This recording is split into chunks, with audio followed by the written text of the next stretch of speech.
Muy buenas noches. Ayer le conté aquí lo poco que se sabía del naufragio de migrantes en costas de Oaxaca, luego de que el cónsul de Senegal en México informó que 17 de sus ciudadanos iban en la embarcación que salió de Tapachula, Chiapas. Uno de ellos encontrado muerto en la playa. Hoy sabemos más de lo ocurrido. En total iban 27 migrantes. El objetivo era llegar a Juchitán, Oaxaca. La embarcación donde viajaban se perdió. El cuerpo de uno de los migrantes es el que fue encontrado en la zona de El Faro, a 1 hora y media de San Francisco del Mar. Hay un sobreviviente de origen chino. Mi compañero Ramón Bragaña, corresponsal de Milenio en Oaxaca, ha seguido la historia, tiene más detalles de lo ocurrido y de las labores de búsqueda. Buenas noches, Ramón.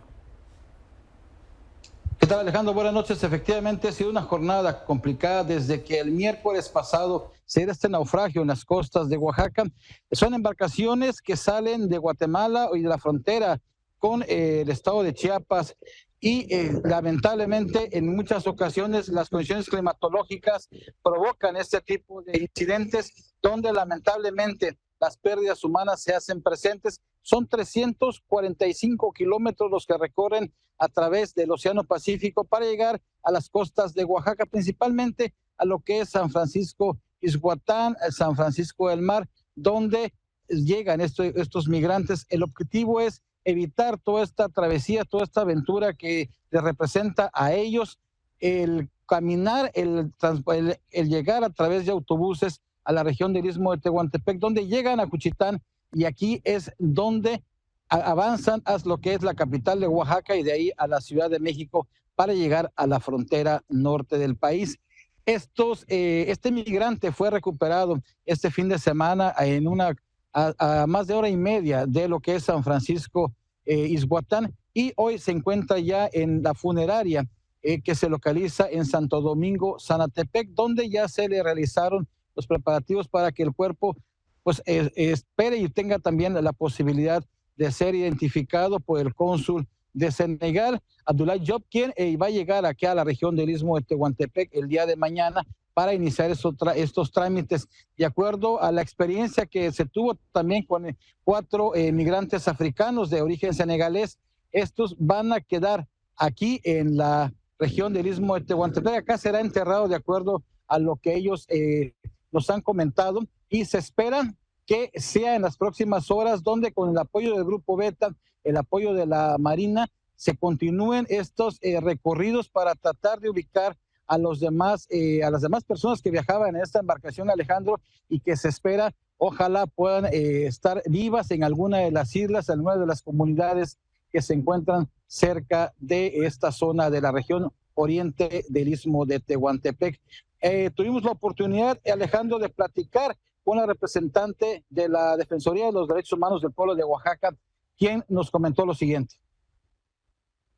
Lamentablemente esa noticia el día de hoy, pues bueno, viene a enlutar las familias de África, porque ciertamente ha sido una ruta que últimamente se ha ocupado en el Istmo de Tehuantepec. Sabemos que el tráfico hoy por hoy ha sido una constante en México, y que bueno, las autoridades tienen que hacer lo propio para poder combatir el tráfico de personas. Sabemos que este tráfico sin duda alguna lastima a los migrantes, porque muchos precisamente son víctimas de estos episodios que finalmente pierden la vida, y que hay que dar parte a las autoridades en este sentido. No solamente hay en este aspecto de colaboración con el Grupo Beta, por ejemplo, que son los que tienen esa tarea de hacer la búsqueda y de buscar las colaboraciones también con todas las autoridades, por ejemplo, con Marina, para efectos de buscar los cuerpos. Hemos ofrecido el acompañamiento a fin de ayudarle a las diligencias necesarias, incluso nosotros pidiendo la colaboración a algunas autoridades para la búsqueda de los cuerpos o de las personas en este caso. Esperemos que todos estén con vida. Ahora, de los datos que tenemos hasta esta hora, el naufragio ocurrió la semana pasada, es decir, ya pasaron varios días. ¿Están las labores de búsqueda actualmente? Me dices que mañana se reforzarán, pero actualmente, digamos, en estos días, durante el fin de semana, ¿se buscó en el Océano Pacífico la embarcación y posibles sobrevivientes? Fíjate que de acuerdo a las autoridades, no ha estado de manera consistente por las condiciones climatológicas. Llovió en esta zona, claro, y la marea ha afectado el acceso por parte de los elementos de la Marina. Es un lugar de muy difícil acceso, Alejandro, donde únicamente se puede ingresar por lancha o con unidades de las llamadas 4x4 para poder continuar. Lo comentó la responsable de la Defensoría de los Derechos Humanos, los pueblos de Oaxaca, que van a coordinarse el día de mañana con la llegada del cónsul Abdoulaye Diop a esta región del Istmo, para que junto con el Grupo Beta y también los elementos de la Marina refuercen e intensifiquen esta búsqueda. El objetivo es encontrar ya sea a las personas con vida o a los cuerpos, porque se ha confirmado que son 27 las personas que venían a bordo de esta embarcación, que son embarcaciones que no son lo suficientemente preparadas y adecuadas para poder transportar a tal cantidad de gente, y nos comentan que en esta zona de lo que es Cachimbo hacia lo que es San Francisco Ixhuatán, las corrientes marinas son muy fuertes y lamentablemente la mayoría de las veces termina en naufragios, Alejandro. Sí, ahora lo que comentas es importante porque, y parte de lo que decía la representante de derechos de la protección del derecho de los pueblos allá en Oaxaca, es que se podría atribuir entonces al crimen, es decir, a traficantes, este tipo de trayectos. Nos dices 345 kilómetros que se los ahorran por tierra, pasan por mar, pero entonces son víctimas precisamente de esto, ¿no? Malas condiciones, ¿no? Hacinados tal vez en estas embarcaciones, y en este caso pues contribuyó el mal clima. Así es, Alejandro. No es fácil acceder a ese tipo de ruta porque los costos son muy altos. Y estos, y en este caso, la mayoría de los migrantes que están optando por esta vía marítima son los africanos, los de origen asiático, Alejandro. Sí. Por cierto, del dato que nos das, 17 estaría confirmado que son senegaleses, ¿y el resto de qué nacionalidad son? 17 senegaleses, uno que apareció ya sin vida, hay 16 más que no aparecen, y las otras nacionalidades son de Mauritania, chinos y algunos asiáticos también, que no están precisados de manera exacta, Alejandro. Ok, yo traía el dato al inicio y me gustaría confirmarlo contigo. ¿Hay un sobreviviente chino? ¿Está confirmado o no? Es lo que nos han comentado las autoridades de Senegal, el cónsul de Senegal y también la representante de la Defensoría. Sin embargo, nosotros no hemos podido acceder a esta persona y por lo tanto, pues es únicamente las versiones que están circulando. Sí, porque sería un testimonio importante, por lo menos para las autoridades, para conocer exactamente qué pasó con esa embarcación. Estamos en contacto contigo, Ramón, no soltamos la historia. Muchísimas gracias. Muy buenas noches, Alejandro. Gracias a Ramón Bragaña, ya en Oaxaca, en el Istmo de Tehuantepec. Este es el segundo evento relacionado con migrantes senegaleses en menos de 10 días en distintas partes del país. El pasado 28 de julio fueron rescatados 7 migrantes originarios de ese país africano en Sonoita, ya al norte del país, en Sonora. 3 de ellos estaban dentro de una casa de seguridad junto con otros 43 migrantes originarios de África, Asia y Sudamérica. Los otros 4 estaban cerca de la estación de autobuses de la ciudad junto a otras 104 personas de distintas nacionalidades. A todos, según el Instituto Nacional de Migración, se les brindó atención médica, agua y comida, y pues no pudieron llegar a su destino, que era Estados Unidos. Aquí algunos datos que nos ayudan a entender poco más los motivos de quienes migran desde Senegal. Es un país con más de 17 millones de habitantes. El PIB per cápita se estima en cerca de $1,600, es decir, una décima parte de lo que se registra en México. Según cifras de la ONU, hay 693.765 personas que nacieron en Senegal y salieron de su país, que emigraron. Además, se tienen reportados al menos 15.000 senegaleses en condición de refugiados en otros países, según datos del Banco Mundial y la Agencia de la ONU para los Refugiados. Geográficamente está a 3.000 kilómetros de España o de Brasil, y desde hace 2 décadas los senegaleses y otros migrantes africanos han recurrido hacia el continente americano en lugar de subir a Europa, debido a los estrictos controles que hay en el viejo continente para migrar. Y acá pues al parecer es más sencillo, pero ahí como arriesgan su vida, como los senegaleses. Uno de ellos es el que ya apareció muerto en las costas de Oaxaca. Vamos a más información del día.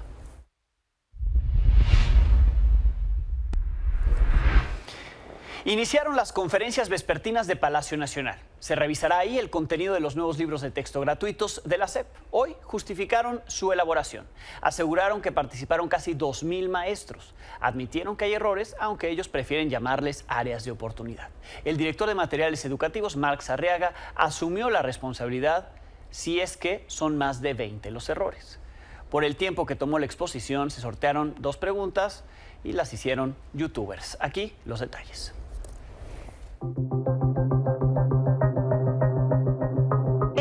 los libros que recibirán los alumnos y las alumnas. Las maestras y los maestros recibirán un libro sin recetas. Aquí es un libro para polemizar, para discutir, para aprender, para cuestionar nuestra propia práctica docente. Esto es lo que se recibirá. Esto es de un solo grado. Así tendremos el de primero, segundo, tercero, cuarto, quinto y sexto. Estos son los que vamos a estar revisando en las conferencias a partir de mañana, donde se privilegia el trabajo colectivo, donde se privilegia la discusión, donde se privilegia la propuesta pedagógica apegada a la realidad. 1998 maestros participaron en la creación de esta familia de textos. 416 llegaron a ser publicados ahora en la familia que observan. Se hicieron 925 revisiones de los trabajos que entregaron los 1998 maestros innovadores. Terminamos con tutorías de acompañamiento con el equipo de la Dirección General de Materiales, a la que le mando un fuerte abrazo, a todos los compañeros editores, a todos los compañeros tutores que acompañaron y que hoy son blanco de burlas en los medios de comunicación. A todos ellos les mando un fuerte abrazo, ánimo. Se ha dicho mucho, es que desaparecieron las matemáticas. Y hacen sus cuentas, ¿no?, los conservadores, y dicen, es que pasamos de un libro de 201 páginas de matemáticas a ahora uno que tiene un poco más de 20.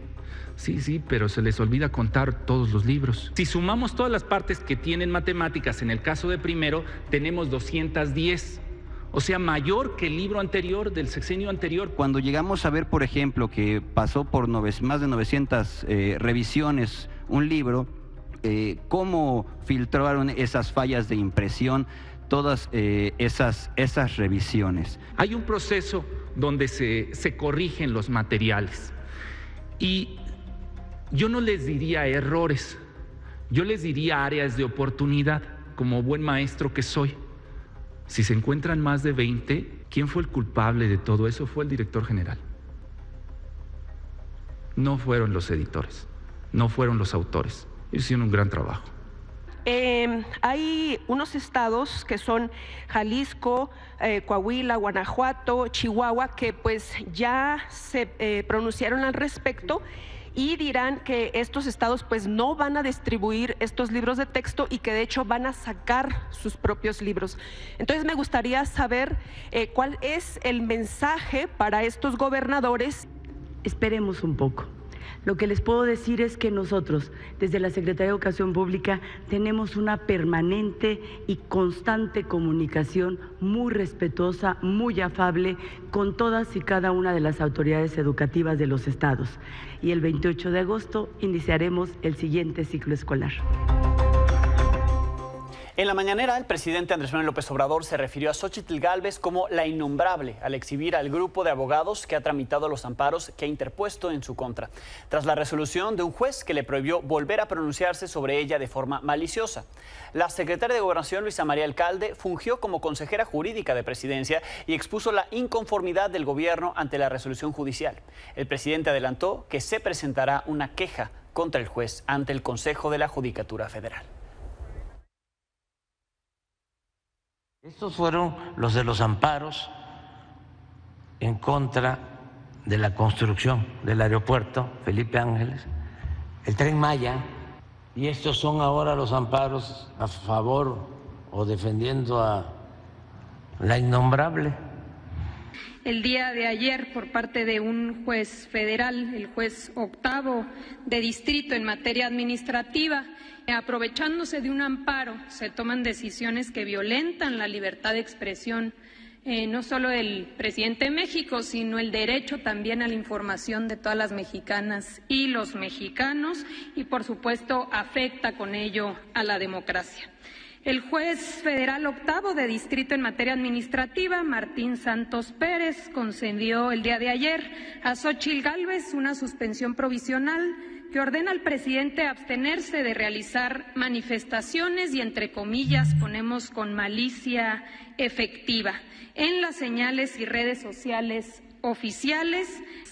La medida ordena al presidente abstenerse de transmitir, nuevamente con comillas, cualquier discurso de odio hacia la quejosa, así como eliminar de todas las cuentas oficiales las declaraciones y comunicados que la aludan, en particular hace referencia a las conferencias matutinas del 3, 4, 5, 7 y 14 de julio.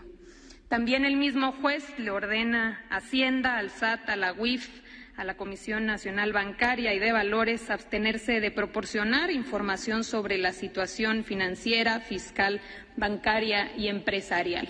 Aquí también señalamos que este juez de distrito en materia administrativa no es la primera vez que toma estas decisiones para efectos de suspensiones. Tiene algunos antecedentes, aquí señalamos algunos. Le voy a enviar también formalmente un escrito al Consejo de la Judicatura en contra del juez por todos sus antecedentes y por su actuación sectaria, ilegal e injusta. Además, politiquera. Xóchitl Gálvez respondió así en un video con la resolución judicial en mano.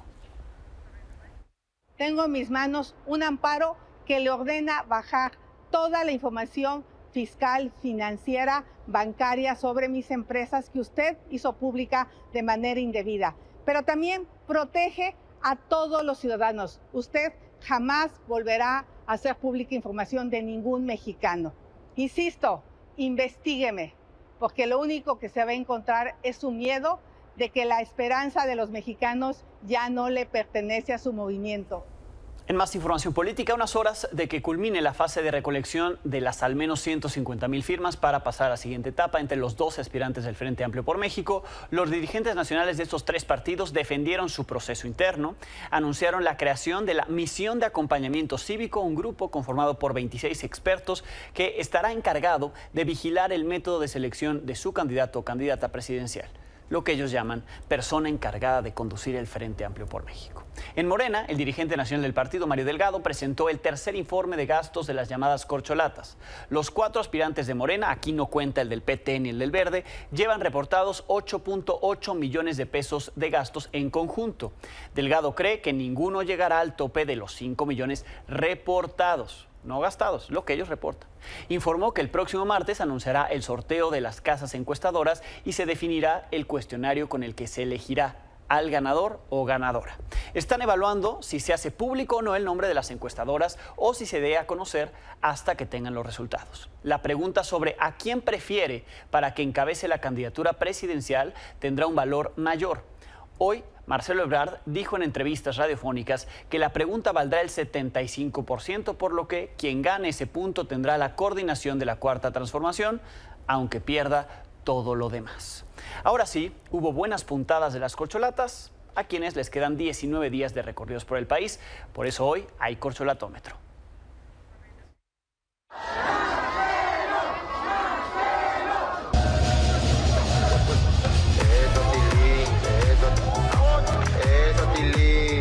Todo lo que observamos lo estamos reportando, porque tiene que tomar conciencia del partido y tomar las acciones que considere y que procedan. Ahora, déjame decirte algo más de fondo, no les va a alcanzar, porque en 2018 es lo que nos hicieron a nosotros, pues otros, que era el acarreo, el esto, y les ganamos.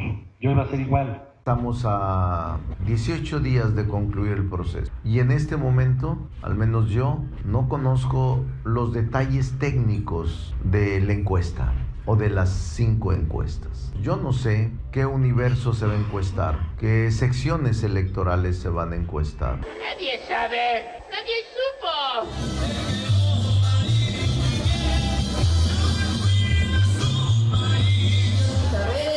Aquí en la Gustavo Madero y en toda la ciudad, 300 pilares. ¿Cómo se llama? Privatizó empresas. De que los huevones no caben en el gobierno y tampoco en el país. Ya se acabó que estés recibiendo programas sociales. ¿Verdad que no? Cabrones. Mejor los vamos a bajar porque Ya la ciudadanía, ya escuchamos sus saludos.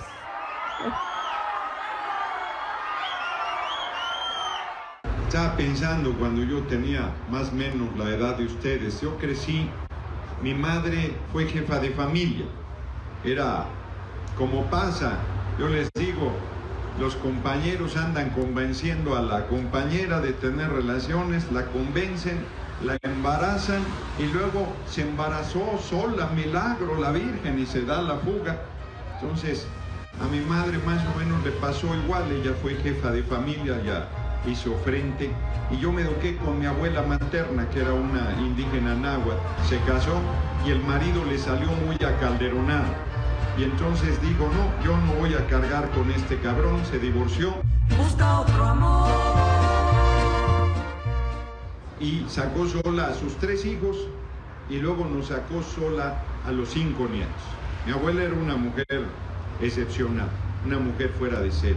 Y ella insistió en que yo estudiara. A mí la escuela no me gustaba nada. Señor, ¿confiado en remontar las encuestas? ¿Perdón? ¿Confiado en remontarlas? ¿Cuáles encuestas? Las que han estado saliendo últimamente. No le crean a esas. ¡No es cierto! ¡Lo que te diga no es cierto! ¿Es falso que vaya Claudia y Marcelo en los primeros lugares? Pues yo lo que sé que la única encuesta que vale es la que va a celebrar Morena en los primeros días de septiembre. En otros temas, la fiscal general de la Ciudad de México, Ernestina Godoy, justificó la detención de Uriel Carmona, fiscal general de Morelos, al argumentar que el fuero constitucional no lo protege de delitos del fuero común. En un videomensaje, la fiscal recordó así lo que motivó la acusación en contra de Uriel Carmona y defendió la actuación de la Fiscalía Capitalina. De acuerdo con nuestra investigación, Uriel N. tenía conocimiento preciso de todas y cada una de las evidencias contenidas en su indagatoria y aún así decidió culpar a Ariadna de su propia muerte. Quiero destacar que la actuación de la Fiscalía General de Justicia de la Ciudad de México se ajusta estrictamente a lo que establece nuestra Constitución y la ley. El servidor público imputado no cuenta con inmunidad procesal para los delitos contenidos en esta causa penal. El gobernador de Morelos, Cuauhtémoc Blanco, también negó estar involucrado en el caso contra el fiscal Uriel Carmona, pues dijo él no es así. Pero esto no es una persecución política, esto venía desde hace tiempo. Es grave, la verdad que es grave lo que pasó. Ojalá y se investigue, porque siempre, ahora resulta que le quieren echar siempre la culpa al gobierno del Estado. Digo, ya se los dije, yo no soy ni un perseguidor, ni un asesino, ni llego a ese grado de salvajada como a lo mejor el anterior lo hacía, pero nosotros no llegamos a esos grados. Hay novedades sobre la muerte del empresario Íñigo Arenas Sáiz. Este martes se realizó un cateo en el bar Black Royce en Naucalpan, donde según la información oficial y lo que reporta el establecimiento, ahí murió el empresario. Peritos y personal de la Fiscalía Mexiquense se llevaron bolsas con el material de las cámaras de vigilancia y aunque el lugar contaba con todos los permisos, el director general de Desarrollo Económico de Naucalpan, Ignacio Espinosa, aseguró que el establecimiento no va a volver a operar. En cuanto a la ruta que siguió Íñigo, tras su salida del bar República, ahí en Polanco, cerca de las 2:46 de la madrugada del domingo, se ha precisado que se fue a un puesto de tacos, también en Polanco, y que ahí tomó un taxi a través de aplicación hacia el Black Royce. A pesar de que el bar solo tiene licencia para operar hasta las 2 de la madrugada, le permitieron el acceso al empresario, donde, ha dicho el establecimiento, no consumió alcohol, solo una bebida gaseosa. A las 6 de la mañana se sentó en una silla donde presuntamente perdió el conocimiento. Ya fueron detenidos el jefe de meseros y 5 trabajadores que tuvieron conocimiento y contacto con él durante su estancia en ese bar, el Black Royce. El establecimiento se deslindó del fallecimiento del empresario, aseguró que su personal hizo todo lo posible para salvarle la vida. En una publicación en TikTok, el establecimiento informó que le dieron primeros auxilios y que llamaron a emergencias al ver el estado inconveniente en el que estaba. Cuando llegó la ambulancia, se confirmó su muerte. Sobre el mexicano desaparecido en Canadá, Carlos Aranda, hace exactamente un mes, su padre, Octavio Aranda, se reunió ayer con la canciller de México, Alicia Bárcena, aquí en la capital del país. Hablé con él al respecto, esto me dijo. ¿Cómo está? ¿Cómo van las cosas? Entiendo que ayer se reunió con la canciller Alicia Bárcena. Efectivamente, ayer lunes tuvimos una reunión a las 12 del día. Ella me habló por teléfono, bueno, su asistente me habló el día domingo para asistir el día lunes. En esa reunión pues estuvo la canciller Alicia Bárcenas y la señora Vanessa Calva. Estuvo mi hijo Josué y un servidor de ustedes, estuvimos platicando con ella. ¿En qué se avanzó en esta reunión? ¿En qué compromisos se hicieron por parte de la canciller? Bueno, el primer compromiso que yo le pedí, y ella lo traía también, era de que necesariamente tenía que tomar el caso ella.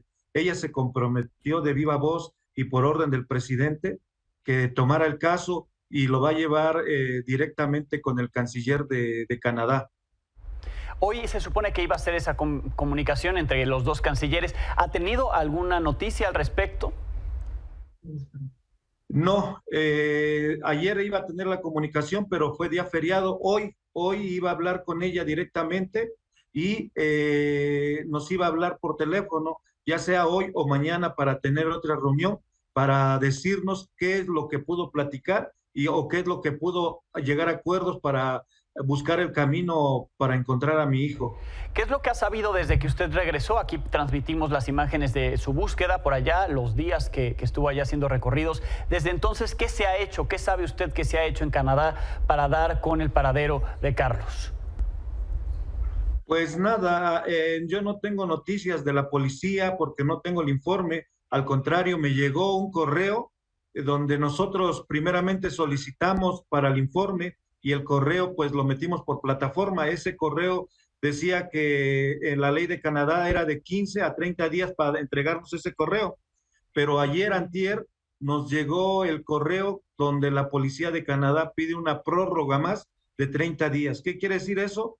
30 más 30 es 2 meses para entregar un informe, para saber nosotros si hicieron o no hicieron la investigación. Claro, porque ayer se cumplió un mes de que dejaron de saber de Carlos. ¿Usted pudo platicar con el amigo con el que viajó, con las personas con las que convivió esa noche para tener más datos, saber un poco más de lo que pudo haber ocurrido? Sí, yo platiqué con Ángel, su amigo que es de Oaxaca. Los dos salieron de Oaxaca. Con él nada más pude platicar. Con los otros dos no son sus amigos, son compañeros que conocieron una semana antes de la desaparición.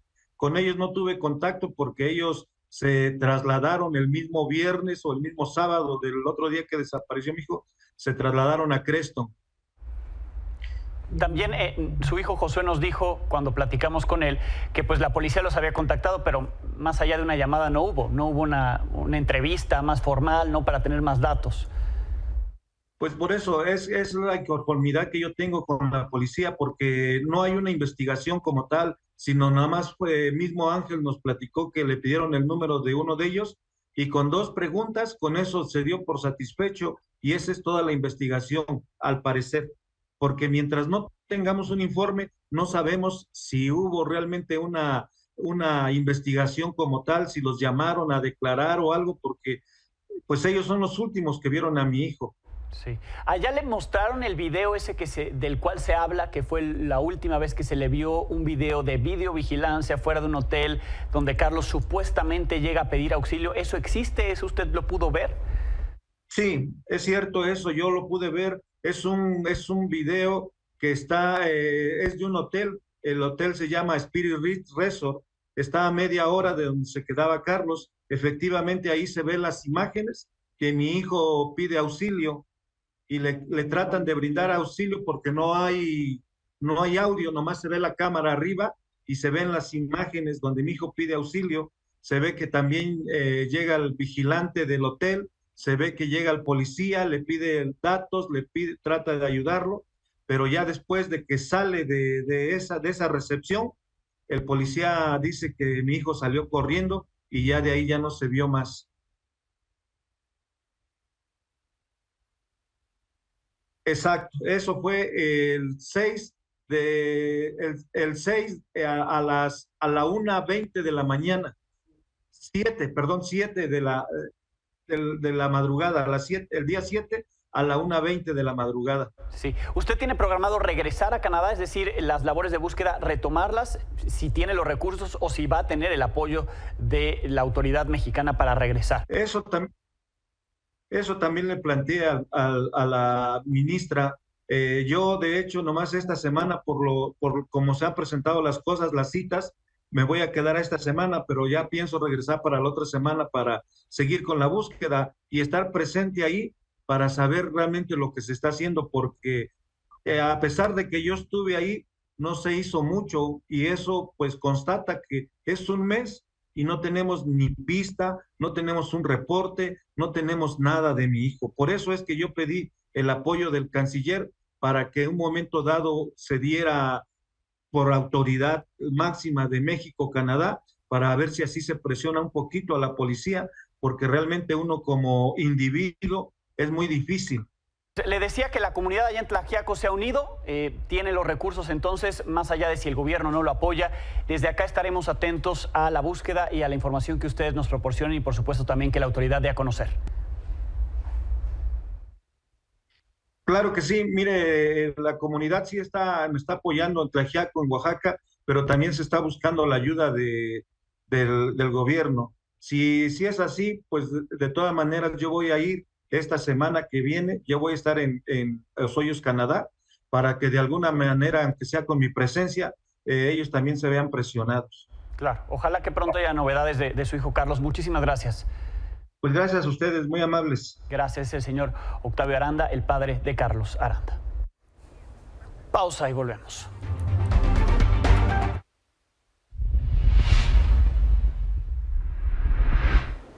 La semana pasada le informé de la muerte de 2 migrantes cerca de donde se instalaron estas boyas, muro flotante, puesto por el gobierno de Greg Abbott, este gobernador racista, antimigrantes. Pues el cuerpo de Norland no ha sido entregado a su madre. Con su madre habló mi compañera Sandra Gómez Aya.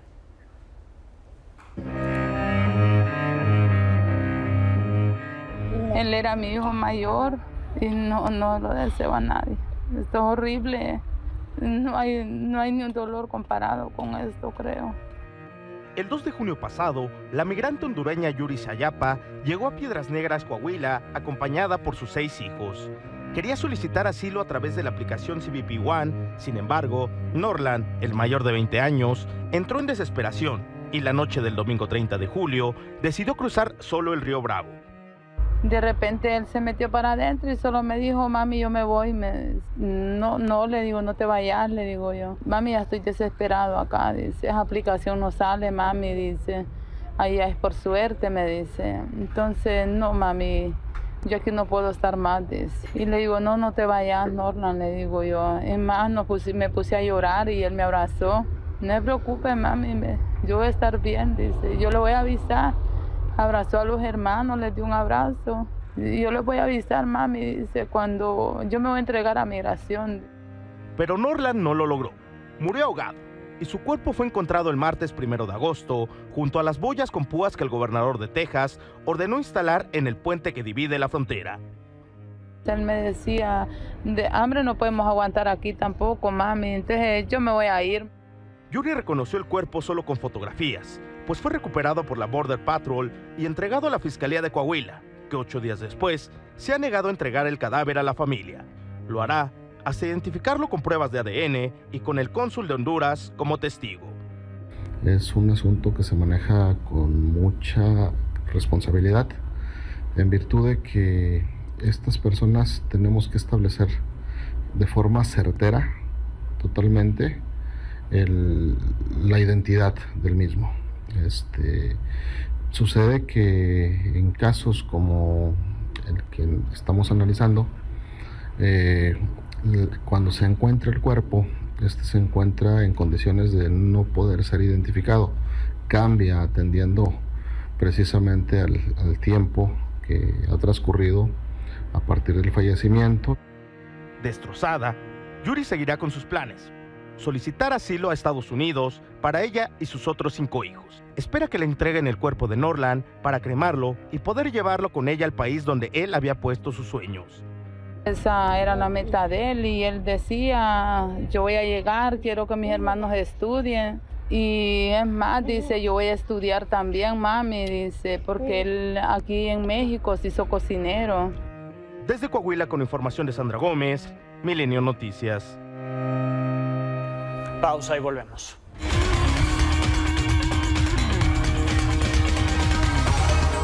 Minel Ataide con el detalle de lo que pasó con el América. Hay muchos reclamos, las redes sociales están ahí inundadas de quejas porque les cambiaron el resultado. Ya estaban celebrando un triunfo y al final terminó perdiendo el América. Ya habían festejado, Alex, los americanistas justamente porque empatan el partido a 2 goles contra Nashville en los octavos de final de la Leagues Cup, que por cierto ahí, bueno, América, recordar que iba ganando 2-1, Alex, y prácticamente al minuto 99 le empatan al América. Entonces realmente América perdió primeramente también en el partido en los 90 minutos. ¿Por qué? Porque alarga esto, se van a penales, Alex. Justamente en el último penal, pues bueno, pitan para favor del América, el árbitro termina el partido. América había ganado ya justamente en penales, pero ¿qué pasa? Que ya América había festejado y todo, y por esta situación, porque Luis Ángel Malagón se adelantó en ese penal que vimos justamente hace unos instantes, pues bueno, por eso es que el América festeja.